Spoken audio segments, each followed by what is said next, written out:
bà sơ sài không con ngày nắng cứ nó mong nó nên mong mơ cái design của bọc Galaxy S25 Ultra bài kiện kiện chất chất móng bà chân cứ dừng chập đam vì hàng còng từ muốn xem cầm đặt camera nó một focus bàn kiện lõ bà real tế bà hàng còng cứ miền big oron speaker oron USB C bà ron máy cho môi đường ron chạy sim bà để dựng đại sim ăn phí chìm hiên kháng sữa đầm bà kháng sữa đầm miền bê tông power là kháng còng bê tông tàu sẽ lấy bê thôi sẽ lấy kháng lớn miền ở ron máy bà nhưng mới kiện chân tới bà ron máy bà hay chìm hiên kháng phê cứ ở miền tế bà sờ là chai không bà anh ấy cứประเภท po ở tiền hà ở bậc sinh iPhone cái hai thằng po thay thành niệm đúng bà po ở đôi non còi nồng tuaคือpo đôi kia tên tay camera càng còiนี่คือปอกไม้bàแต่មានซุ่ม camera ដែលធ្វើរិចធំជាងមុនបាទសម្រាប់ซุ่มនេះ camera ខាងក្រោយគឺមានចំនួន4គ្រាប់បាទ periscope lens go lens ultra wide បាទនិង telephoto បាទនេះគឺ sensor ហើយជាមួយនឹង flash មួយគ្រាប់បាទនេះគឺអត់មានreview ទេបាទគាត់មកមើលនាំបងប្អូនមកមើលរូបរាង Galaxy S25 បែបគៀកតែបងប្អូនថាខ្លះអត់ទាន់បានចាប់កាន់អាចមើលតាមវីដេអូនឹងបានបាទនេះគឺជាប្រភេទអេក្រង់ខាងមុខបាទសម្រាប់ Galaxy S25 Ultra បាទគឺ Wi-Fi គឺ load បែបនេះហ្មងបាទ Wi-Fi 5ឬក៏ Wi-Fi 6អីគឺ load អញ្ចឹងបាទហើយសម្រាប់icon នៃកម្មវិធីគឺបានបាទ design ដូរអស់ហើយបាទនៅ UI ថ្មីនេះបាទគឺដូរអស់ហើយនេះអត់ដឹង UI ហ្មងទេបងប្អូនជាមួយ check មើលសិនដូចជា UI 7.1 ឬក៏ 7.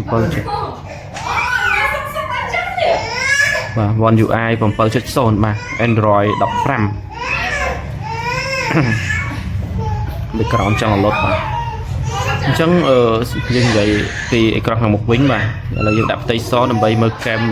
អេក្រង់ថាគេធ្វើបានស្ដើងប៉ុណ្ណាសង្ឃឹមថាឆ្នាំក្រោយទៀតប្រហែលជាគេអាចនឹងកិលឲ្យពេញហ្មងបាទអាចនឹងយកកញ្ចក់មកលាតខាងមុខហ្មងអត់មានតួទៀតនៅជាហៀងទេបាទនេះគឺគេធ្វើបានស្ដើងល្អមែនទែន Galaxy S25 Ultra បាទអញ្ចឹងយើងនឹងស្រាប់ហើយគឺ color អេក្រង់ជាមួយនឹងកម្រិតបង្ហាញគឺ Samsung គឺអេក្រង់គឺមានគុណភាពបង្ហាញល្អច្បាស់ជាងគេយើងឯងហ្មងបាទសម្រាប់ S25 Ultra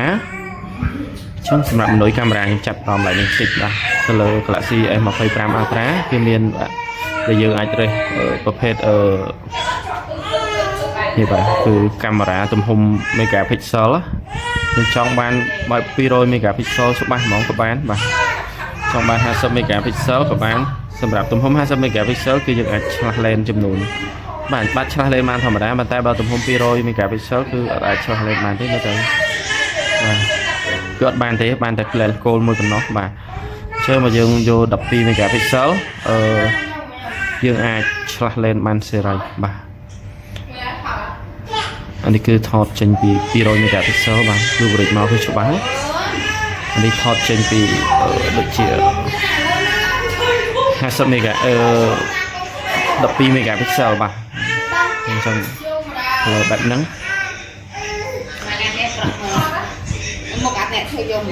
បាទអត់មានអីទេមួយគ្រឿងនេះគឺមួយទឹកណាបាទS25 Ultra មួយទឹកបាទមានធានាដូរអេក្រង់ម្ដងពីក្រុមហ៊ុនបាទបើសិនជាបែកគឺយើងអាចដូរបានណាក្រុមហ៊ុនអត់មានគិតថ្លៃសេវាកម្មអីទេគឺដូរ free ហ្មងបាទតែមួយឆ្នាំហ្នឹងដូរបានតែមួយដងទេបាទដូរបានចំនួនតែមួយដងទេបាទអញ្ចឹងអេក្រង់ S25 Ultra គឺ$200 ជាងដែរបាទចាំក្រុមហ៊ុនដូរឲ្យម្ដងដោយអត់គិតថ្លៃមិនខ្វល់ថាយើងធ្លាក់ប្រពតួឬក៏ឆែបអីមិនក៏ដោយបាទគឺក្រុមហ៊ុនដឹងតែដូរឲ្យម្ដងបាទការធានាបែបនេះគឺកក់ក្ដៅមែនទែនបាទមួយដោយសារខ្ញុំបានធ្លាប់យកអេក្រង់បែកទៅដូរឲ្យម្ដងហើយបាទគឺក្រុមហ៊ុនដូរ free មិនគិតថ្លៃទេតែជន់អេក្រង់ក្ដៅមែនទែនរូបរាងបាទជ្រុងបាទតែជន់ឆ្លាញ់បែបជ្រុងគឺត្រូវចិត្ត